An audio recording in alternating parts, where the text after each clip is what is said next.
Many times when you go to the Western institutions, it might send a different message that there is something happening in Indian constitution post 2014, and what is happening is the current government trying to distort the constitution. This is a general feeling that at the Western side I keep seeing it, be it in Oxford and other places. We have to understand, if at all we are talking about constitution, the ethos of constitution, protecting the constitution, it is more in the last few years. I'm going to make certain comparisons post 2014 and before that. Our constitution is amended about 106 times, 106 times till now. And post 2014, we have done it 8 times, starting from 99th Amendment, 100 till 106. If somebody is carefully studying what are those last 8 amendments post 2014 we have done. We did an amendment, the first amendment we did after 2014 is to exchange certain territories with Bangladesh because we had an agreement. We took some land from them, we have to give a land. Then we brought GST. We extended the reservation in the country for another 10 years, that is one amendment. We gave 1/3 reservation to our mothers and sisters, one amendment. We empowered the state governments to decide who should be the OBCs of our country, that is one amendment. We gave a constitutional mandate to the OBC Commission. These are the 8 amendments we have done post 2014, which each of those single amendment has actually strengthened the constitution, taken the constitution forward, so that what you mentioned about the preamble of the constitution, it is strengthening. If you go slightly previously, the kind of distortions we have seen. I'm only mentioning a couple of amendments, 24th, 25th, 29th, 39th, 42nd. These amendments I'm mentioning in particular because these are classics. When somebody talk about, oh, we preserved the identity of Bharat post 2000, post 1947 till about 2014, now everything is distorted. People should just go and read the 39th Amendment, which was simply brought in on a Thursday in the Parliament, August 7, 1975, which is a Thursday in the Lok Sabha. They brought an amendment to say nobody can question the election of a Prime Minister, the President, the Vice President, and the Speaker on a Thursday. August 8, 1975, which is a Friday, the Lok Sabha passes. August 9, 1975, which is a Saturday, 17 legislative assemblies of our country, suddenly they call for a session in the Legislative Assembly, they endorse it. August 11, 1975, which is a Sunday, the President signs it. Because August 12, 1975, the case against Indira Gandhi ji madam is coming in the Supreme Court. Have you seen this kind of distortion? 42nd Amendment. When we talk about the preamble now, certain insertion of words, the word called secular. Now the problem in our country is there is a syndrome that many of our folks have. It is called the over-secularization syndrome. They want to go overboard to prove they are secular. That is uncalled for, unfair. And they, with the distorted lens, they want to see whatever is happening to say that, oh, secularism is getting distorted. Even the recent attack that happened in Pahalgam, which Arnabji very evocatively spoke, if you look at some of the narratives that is happening, they say, no, among the 26 killed, 25 are Hindus, 1 is Muslim, which means the terrorist folk did not see a difference between Hindu and Muslim. But none of them carefully study the modus operandi.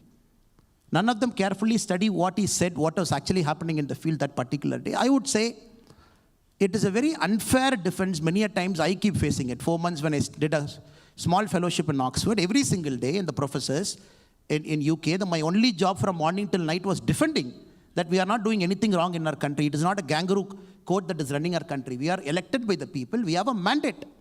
I am just ending my argument with one more. 2013, the UPA government brought a bill. Luckily, it did not become an act. If I'm recalling that bill for you, it says, Prevention of Targeted Violence, Communal Violence, 2013. If somebody is reading that bill, it came into the parliament. It was debated in parliament. If you read that bill, it says, a communal violence can be done only by a majority community against a minority community. It says only Hindus can always be the aggressor. It is all the time the Muslims are the people who are suffering at the hands of Hindus. Luckily, the Congress government withdrew in 2013 because the elections were coming, it was becoming a big blowback. This kind of bills, this kind of debates happening. When my friend says that our parliament hasn't sat much, people just have to compare the dates. If people's job coming into the parliament is to oppose one man for the sake of opposing from morning till evening, not allowing the business of the house to happen, and then squarely putting the blame on the government. Did any point of time the government of the day now not call the parliament? Did they not invite the president to come and give the address? Did they prorogue the parliament endlessly to say that the parliament will not sit on a particular date? It is every elected person of this country has got a common wisdom to make sure the institutions of different government function normally. And that is very unfair. I'm very happy that you are starting this particular conclave with this topic, so that people should understand what happened for the last 250 years was like a speed bump, a roadblock.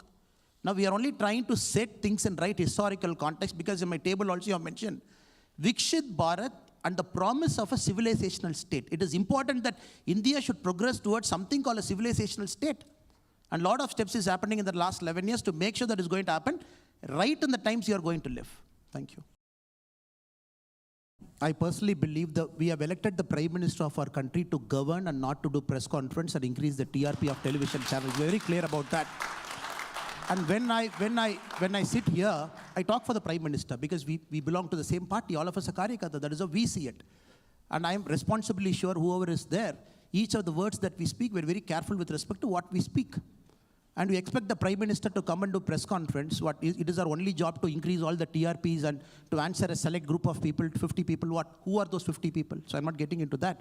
I'm sure we have a collective wisdom to tide over that and look at Prime Minister in terms of the performance he's doing.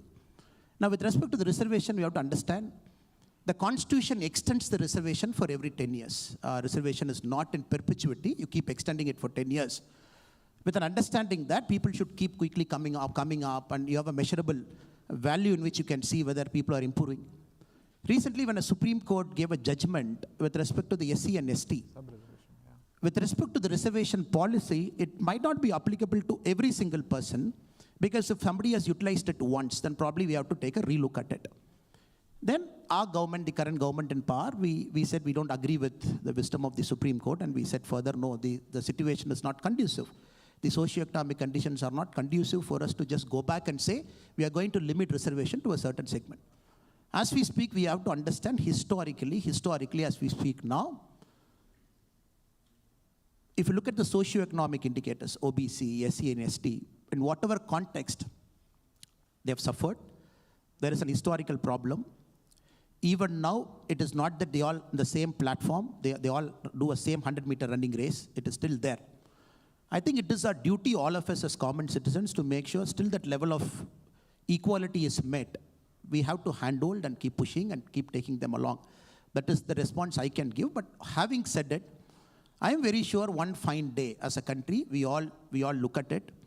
And even right now, reservation is not there for every single thing. And even anybody coming through reservation, we should not put our head down and say, oh, they came through the reservation, probably the quality is not good. No, it is not. People who have come through the reservation channel, be it the civil services, they are fantastic administrators. It is just that some point of time they need a leg up, somebody need to pull their hand and give them a fair opportunity. Now, who banned RSS? The government of the day. The government bans it. Because Nehruji, if anybody had the opportunity to read the will of Mr. Pandit Jawaharlal Nehru, the last will, he says, I should not be given a Hindu religious ceremony when I die. This is Mr. Nehru. When Rajendra Prasad ji wanted to go and attend the ceremony in Somnath, the Kumbhabhisheka that is happening, the Prime Minister of our country said this is called Hindu revivalism. How can the president go and attend? I'm just putting things in context. Even today, our government can ban Congress Sevadal and say it is anti-national. Anybody in the government can do that. Just sense of whitewashing history, and the Congress banning RSS multiple times and saying that, oh, they're banned. Which court has convicted them? Which court has said that they are involved in the assassination of the great Mahatma Gandhi ji? And I think we have to move beyond it and still taking recourse to whatever has happened. This false truth, this pseudo-truth, and trying to spin this argument out of this again and again and again. That is the problem. From 2014, we are trying our best as a country to address it, to move away from this half-truth and pseudo-truth and false truth so that we get a sense of history. I'm sure the students at Stanford, by scheduling this topic early in the morning, you're clearly showing that you want to read, understand, make your own mind. Mohandas Pai ji is sitting here from his own state. One of the greatest preeminent, the current writer, Mr. Bhairappa is there, historian. Somebody has got time, please read his foreword. He has written to Vikram Sampath's Tipu Sultan book. Just read his foreword. He says, I worked in the education department for a long time. When they want to even do some minor alteration to the history of Tipu Sultan, the education secretary used to ban saying, why do you want to do it? We have a certain sense of history that from 1947, let us continue. Why do you want to bring new things into Indian history? That is the problem.